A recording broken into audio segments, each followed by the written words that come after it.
sir. I am Ranch, a student of grade 7 from Punjab, Shakut. I, along with Shimila, who is soon going to introduce herself, welcome you to this episode of Goodness Interviews, sir. We are thrilled to take a walk with you on your journey to become a major journalist. Thank you so much. Thank you. I'm looking forward to it. Hello, sir. I'm Sharmila, a student in grade 3. I'm basically from Tamil Nadu, but I study in Mohali. Hope you are doing well. I'm so happy to have this conversation with you. My family is so proud for me getting an opportunity to connect with you, sir. So before we start asking you a million questions, would you like to take us through your journey of becoming a major journal? You want me to narrate how I became a major general and whatever I've done from the time I was a child to now? That's a very, very long journey, It's over 60 years.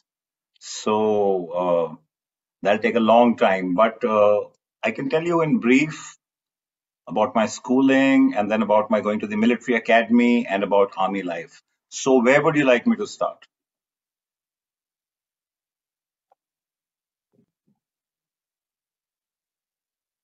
Am I audible? Yes. So where would you like me to start? Which part of it? What was your first part of being a major journal? The first part of being a major general, I became a major general in 2014. And that was after having spent almost about 33 years in the Indian Army. And after that, you get this appointment because that's the time it takes to become. So in 2014, when I became a major general, they posted me to Meerut, which is very close to Delhi, approximately 70 kilometers from here. And I was posted as the general officer commanding of an infantry division. And an infantry division is, a big organization of the army, which has about 17,000 people in it.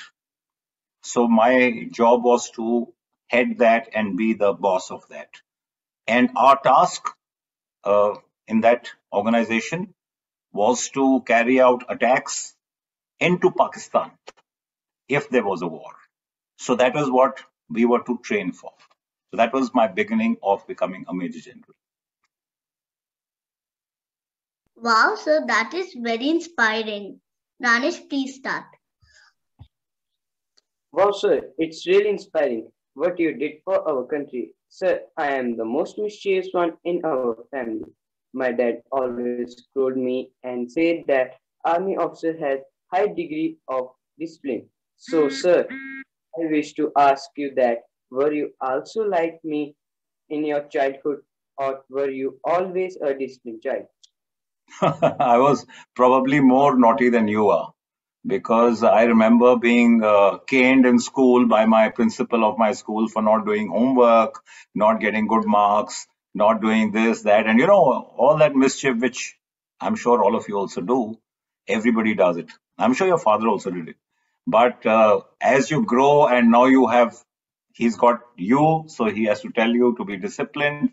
But I think it's good to be naughty, because it's only when you are full of energy, full of ideas, full of different stuff. You can't just be somebody sitting and studying all day long. So you have to study, you have to play your games, and you have to be naughty. So I think we were all naughty, and I don't think it's a bad thing. I know your father's going to be upset with me. Okay, sir. This is great, sir. Sir, did you always want to serve in the army? Can you please tell us who inspired you to join Defense Forces? I was inspired by my father. My father was in the army also. So from the time I was about 4 years old, I used to see him in his uniform, and he took part in all the three wars which were there: 1962 with China, 1965 with Pakistan, 1971 again with Pakistan. So I saw him going for those wars. I saw him going to work. I saw the kind of life he was in. So he was my inspiration to join the army. And from the time I was, like I said, about 4 years old, when anybody asked me, what do you want to do? Or what do you want to become? I would say, I want to join the army. And then it just continued like that. And I never thought of joining anything else. So after my class 11, I joined the NDA, the National Defense Academy. And thereafter, it was the entire, how it is National Defense Academy, and then Indian Military Academy, and then the army. Thank you, sir. Sir, I would like to be a footballer. I am really passionate about it and would love to make my parents proud someday. Would you like that? Yeah, of course. I think it's a good dream. But it's a difficult dream because, to be a successful footballer as a profession, you have to be really good. So I think you have a good goal, you have a good dream, and if you work and work hard at being a good footballer, you can be a hero for our country. Thank you, sir. Sir, speaking of making parents proud, you made the whole country proud by completing in the Ironman Triathlon twice and winning the title Ironman. My mother explained to me it is a very tough race. Sir, how and why did you want to take up this challenging triathlon? So, everybody needs some challenge in life. Like you are now in your school, so there's a challenge to do well in your class. You have to work hard and do well in your extracurricular activities, maybe, take part in plays or some other hobbies and stuff like that. So you keep having challenges and people challenging you. When I was in the army, there were lots of challenges. And now, when I was coming towards the end of my career in the army, I was about to retire, the challenges started reducing. Because when you spend a long time in any outfit, you come to know everything about that outfit. So the challenges started reducing, and I needed some challenge for myself. So when I looked around and I found this Ironman event, and I saw how difficult it was, how long it is an event, I decided this is a good challenge for me. So that is how I decided to do the Ironman. Thank you, sir.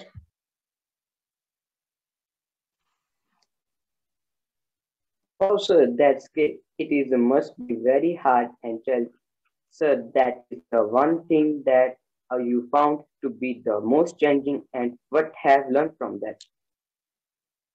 So first, I must explain to you all what the Ironman event is. It is what they call a triathlon. So 3 events. That's why it's called a triathlon. And these 3 events are, you need to swim 3.8 kilometers. And this swimming is either in the sea or in the lake. It's not in a swimming pool. And after that, you have to cycle 180 kilometers.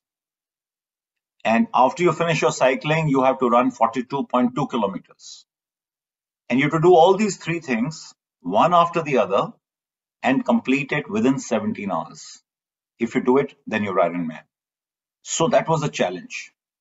And I found the entire event very exciting. You asked me which was the one challenging thing.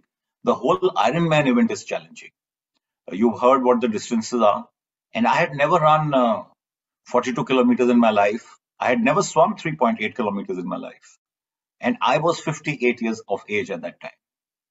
So it was even more challenging because people around me were telling me, no, you're too old to do this. Don't do this, you'll get a heart attack or something like that. So the whole event was challenging. I enjoyed the event, and that's why I went and did another one after that. And I'm now training for my 3rd Ironman event, which hopefully COVID will allow it to happen. And I'm planning to do it in Barcelona, Spain next year.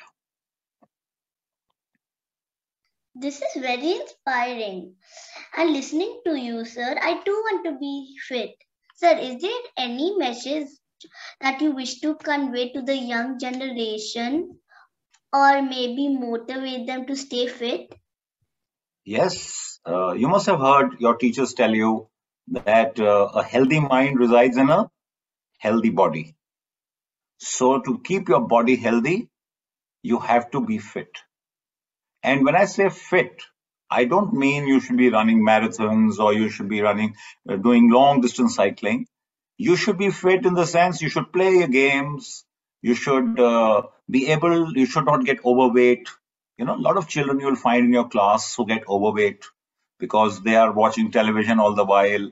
What we call, they become couch potatoes. They just sit on the couch and watch television and they become like a potato. So we call them couch potatoes. So don't become a couch potato. Must play games. It'll keep your mind active. It'll keep your body active.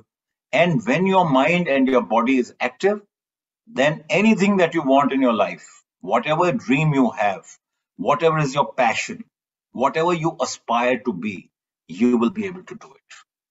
So that's that's the message I want to give all your classmates and all your school people, that they must remain fit. Thank you, sir. Thank you, sir, for answering all our questions patiently. You're welcome. So you have any more questions, or we done with the interview? No, my friends also will take it. Thank you, sir. Now I would like to invite my friends to take over the remaining interview, and they're equally excited to meet you. So am I. I'm looking forward. Hello, sir. I am Divya, a student of grade 8 from Bageshwar, Uttarakhand. I was Sirsa recently and I saw that he was not allowed to be in contact with his family much or operate smartphones. So, sir, is it like that in the military? Did you miss your family much? How did you stay in touch with your family and friends back at home? So I was in the military many, many years ago. I retired now and I joined the military 40 years ago. And when I joined the military 40 years ago, there were no telephones. There were no mobiles. And these telephones were rare. The ones, with the landline. We used to have the ones where you had to dial the number by dialing. That's how dialing came about. You had to move the dial. So you had to write letters. We used to write letters back home. I would write a letter. The letter would take 1 week to reach my parents. They would reply to that letter. It would take 1 week to come back to me. So that's how our communication used to happen, and we used to keep in touch. And if you were lucky to be in a location where there was a telephone, then you could probably once a week make a call home. So that's how we used to keep in touch. But though there wasn't any mobile, we were very, very happy and in touch with our parents. Writing letters has a different charm, which I can't do now, because if you just pick up a phone and you make a call or you make a SMS and you passed your message. Oh, sir, that's very good. Wow, sir, that's such a difficult thing to do. Hello, sir. I am Piyush Kunwant, a student of grade 5th from Almoda, Uttarakhand. Sir, like us, I am pretty sure you must also have had some perception of what military life would be like. Can you please share with us what you imagined your life would be like? Was it exactly like what you imagined, or did your perception change after serving? Well, it is not the way you think it is. When you are young and a child and you look at the military, you look at it differently. You look at it something very glamorous, heroic. You are like a superhero doing things. But when you join the military, apart from doing all this, there's a lot more to be done. You are not only fighting wars, or you're not, doing superhero stuff all the while. There's a lot of administrative work to be done. You have to look after the troops you command, the houses, so many other things, training the people. So it is a mix of everything which happens in our world. Like, you go to school, you study, then you play games, then you come home and do your homework. You are preparing for some courses, you have tuitions, and you have a full life. The military is the same. It's not just what it seems like, glamorous when you are joining. It's a full, complete life, because it's a way of life. So perceptions change, as reality keeps coming and you keep moving up in your life.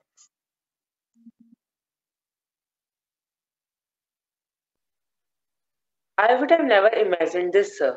This is such an eye-opening conversation for both of us. Sir, I've heard that there is a boot camp you have to attend before being a part of the army. Can you share with us some funny memories that come to your mind from life at the boot camp? Well, I would not call it a boot camp. Uh, it's not a boot camp. It's a full military training academy that you have to undergo. And in my case, or in the case of officers who come from the National Defense Academy, it's 4 years of military training. A boot camp is over a week, over 10 days. And here you're going through 4 years. But having said that, life in boot camp or life in the military academy, which I call it a military academy, and what you mean by a boot camp is, it is very, it's intense. Your day starts at about 5:30 in the morning and it finishes at 10:30 at night. And between 5:30 and 10:30, you do physical training, you do your academics, that is your studies, you play games, you do extracurricular activities, and you look after your administration, like, your buttons may have broken, so you have to stitch it yourself. There's nobody going to come and stitch your button for you and other stuff.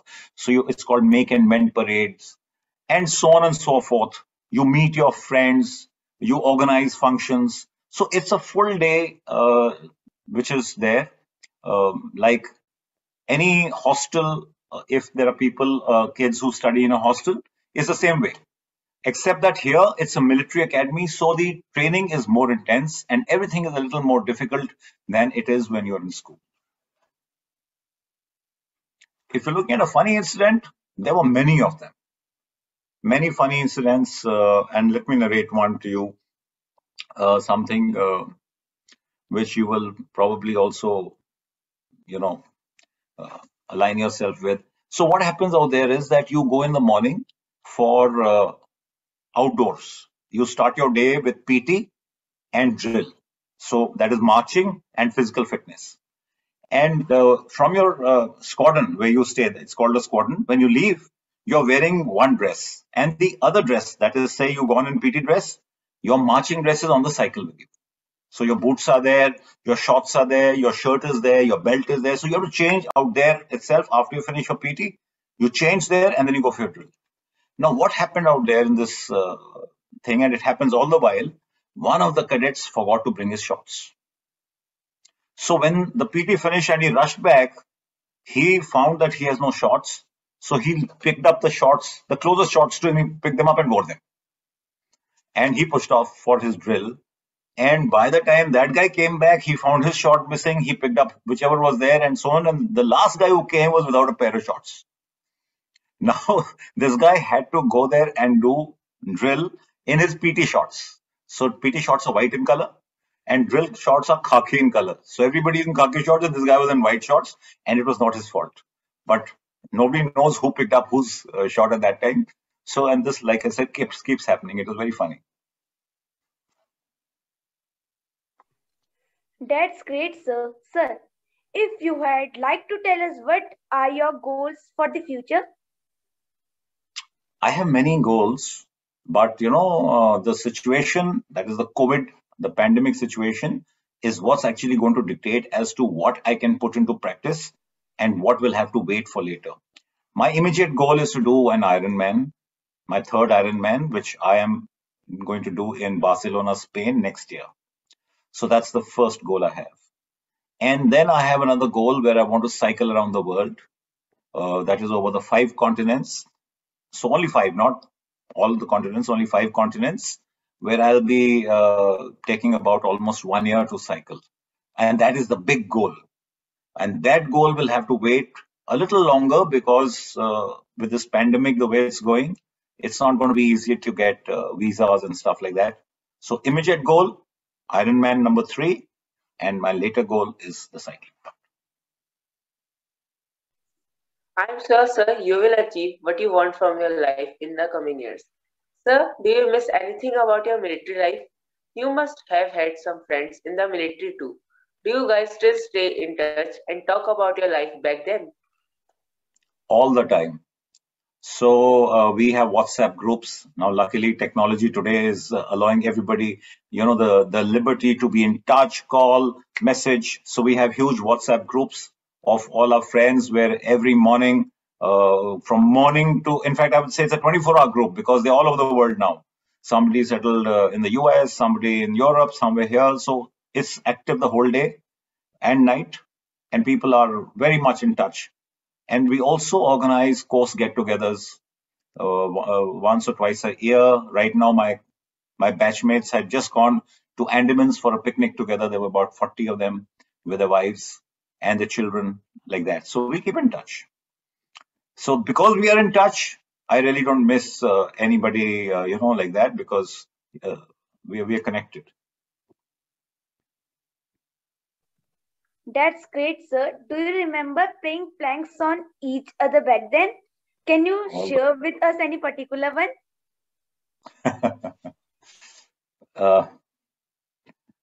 So one of the common pranks we used to do in NDA. Normally, you don't play pranks beyond a certain age, but in NDA, you're straight out of school, and there's lots of pressure. So these pranks actually help, de-stress. So one prank we used to do all the while was when a guy is sitting, when you sit in class, so you sit on benches as you sit in school, the same way. And in the NDA, we wear belts. I'm sure in your school also you wear belts, and there's a loop on your trousers, on your shorts. So we would take a string and tie the loop and tie that to the chair. So when, the cadet would be asked a question and he'd have to get up, suddenly he'd find that when he gets up, he's stuck because the chair is tied to his loop, to the loop of his shorts. And either the loop would break or then he would have to get up with the chair, making a noise. So that was one of the most common pranks. Another prank you would do would get under the chair, below the chair, and tie the two laces together of the two shoes.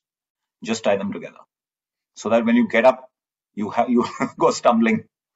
So these are kind of pranks. There were so many of them. That's funny, sir. Sir, that now that you are retired, can you share with us what your life is like? What is that you love to do now? So I must first tell you that I am not retired. I am only superannuated from the army. I am re-attired. So my attire has changed, from uniform. I'm now wearing a different attire. I'm re-attired. My life is very busy, busier than I was in the army. Like I told you, I'm training for the Ironman, so that takes away 2-3 hours. I go and play games. I take a lot of talks, motivational talks, TED talks. I'm also the brand ambassador of the Kho Federation of India. So we have the Kho National Games happening from 26th of this month in Jabalpur for 5 days, where there are about 1,000 athletes from across India who have come for those tournaments. So that keeps me busy. And I also have some projects with Bollywood on which I'm working with them. So I have a very, very busy schedule. Wow, sir. It is incredible what you do. Sir, at the Hush Tree, we are taught the right habits like empathy, gardening, mindful living, and others. Sir, what are your thoughts about that? What is one right habit that you wish for every child to instill in his or her life? Discipline.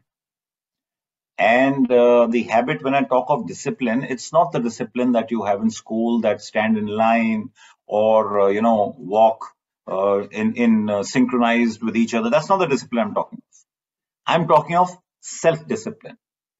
And what is self-discipline? To do things which you are meant to do, even when nobody's supervising you. So normally when you're sitting in a class and there's a teacher, everybody is well behaved because they know that the teacher will be upset. But if there's no teacher, still doing what you are expected to do is self-discipline. So I want all of you to have self-discipline, because this self-discipline will see you through all your life. It's not only in school. In every sphere of your life, as you grow, in your jobs, in your family life, with your friends. Self-discipline is one quality which will really make the difference between being a loser to actually being a winner. I'm sure, sir, every one of us would really impress this in our daily life. Lastly, sir, thank you for your time.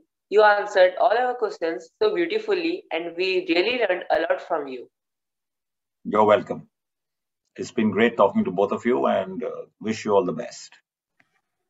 Thank you so much, sir, for sharing your time with us. I really learned so much from you. Have a nice day, sir. If there is anything that you would want to know from us, we would love to share. Yeah, of course. You have the time to share what I'm going to ask you. So what is the naughtiest thing you have done?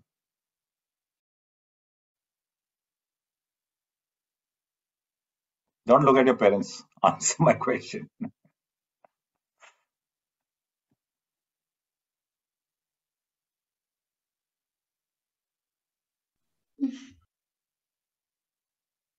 What happened? You're muted. You guys are muted. Sir, I broke the glass of my house, and I told that my brother has broke it. This is the naughtiest thing you've done. Yes, sir. Okay. I will talk to you again after 5 years. I hope you'll give me something more naughty than that next time. Good. Good. Sir, when I was in fifth or fourth standard, once my friend was coming back from washroom, and when he was going to sit in his chair, I just pulled off his chair from besides, and he just fall in the ground, and we really laughed a lot at him. Yeah, that's another common prank everybody plays, even to date. Once my mom gave me some rice. I ate a little, then I was so full. But my mom told me to eat it all. So I just put all of them in the sink and washed it. That's you, Sharmila? Yes. We can't see you. Why are you not visible? Now I can see you. So did you get a spanking for that? For washing away the rice? No, she not noticed. I just did it. Nobody came to know. I think I was 5 years then. And how old are you now? 7. Oh, nice. You're going to share something with us? Yeah. So when my mom gave me milk to drink, then I put it to the plant. I put it to the plants to drink. What, milk? Yes, sir. What happened to the plant? I hope the plant didn't die. No. Sir, some days. Were you caught or not? No, sir. Now you'll be caught after they hear your interview. Great.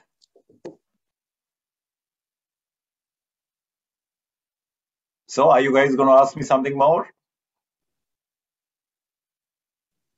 No, sir. Okay, No. so we're done for the day.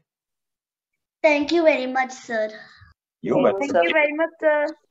You're welcome. And all of you are very, very, interesting kids. It was great talking to you guys. Thank you so much, sir, for being part of this amazing interview. It was lovely to have you, sir. Thank you so much. Thank you very much, sir. It You're was welcome. a great interview. Thank you. I hope you have a good day, sir. Thank you. See you all. Wish you also all the best and wish Hushtri more strength and more power. Thank you so much, sir. We are glad. Thank you. Okay. See you all then. Good Goodbye, night. sir. Good night. Bye, sir. Bye, sir.